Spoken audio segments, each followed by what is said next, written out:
Hi guys, I just wanted to give you a little heads up on my underquilt. No matter where you are in the world, some people would say, well, I'm in Thailand, so what do I need an underquilt for? Because it's good and it's hot and it's nice. But the fact of the matter is, if you are in a hammock and you're lying there for hours on end, in the early morning hours in particular, when the temperature really goes low, then everybody would feel the chill in their back if they do not have an underquilt, even in Thailand. So, especially in the cold season or in the rainy season, we might have a little bit more wind and the temperature drops. So I had to make my own underquilt. But my own underquilt is not just because I wanted them to fit right. It's also because if you want to buy them, they cost a lot. But you can make a very cheap version of an underquilt. And the one I've done here is basically just a small, cheap sleeping bag, which I have just cut out one side. And then I have stitched some bungee straps here on it, and at the end I have sewed in some Velcro, and I'll show you just in a second how that works. But basically what I've done is because I'm sleeping in a Hennessy hammock, and a Hennessy hammock, for those who doesn't know, you sleep diagonally in those, which basically means that when you have the tree straps in both ends, you are sleeping across, which means you are lying more flat and good. And instead of having something that engulfs the whole hammock the whole way and forcing me to bring a lot of material with me, then I have made a underquilt here that fits diagonally underneath me.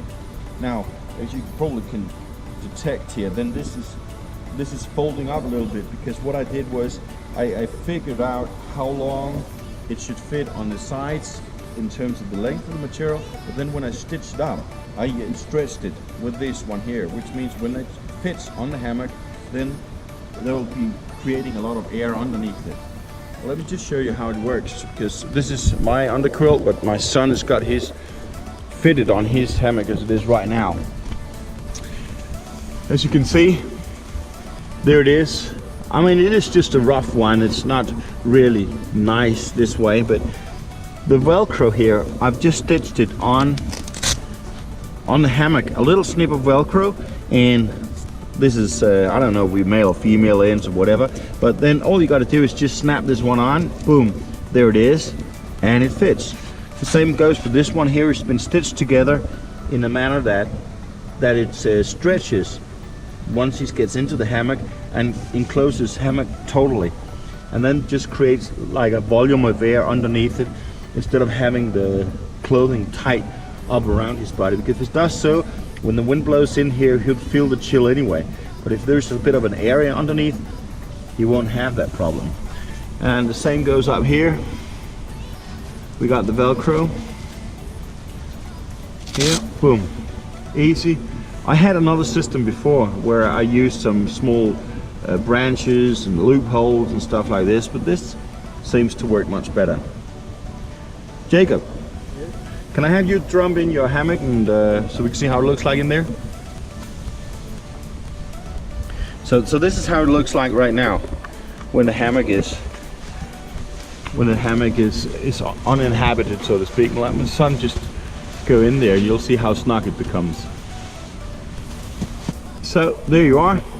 Now there is a little air here. It's fluffy. It's not under tension, but this part here is under this part here is under tension, but not too much. And the reason why I use this flat one here is obviously because this way you would hardly feel it when you're in the hammock, and if it's not too stretched, it won't bring tension on your back either.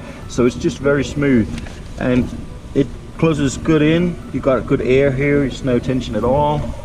The same way it goes here, and as you can see, underneath here the same way, there is no way the air really comes in here, and it just covers the torso, the back of you and your shoulders, your legs. You guys got his legs up here, they're not covered at all, and the same goes for his head. It's not covered. Usually we have a hat on or something like that.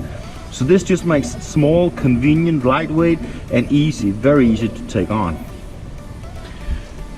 So it was just to give you a little hint on how I'm doing it with my underquilt, which works really, really nice, really nice. It's obviously not something you would use for a hard winter time, because in winter time in Europe, for instance, you need something more solid, something bigger. But this is a how much was this? It was like a $20 sleeping bag, of which I made 2 underquilts. So this is what it looks like from the outside.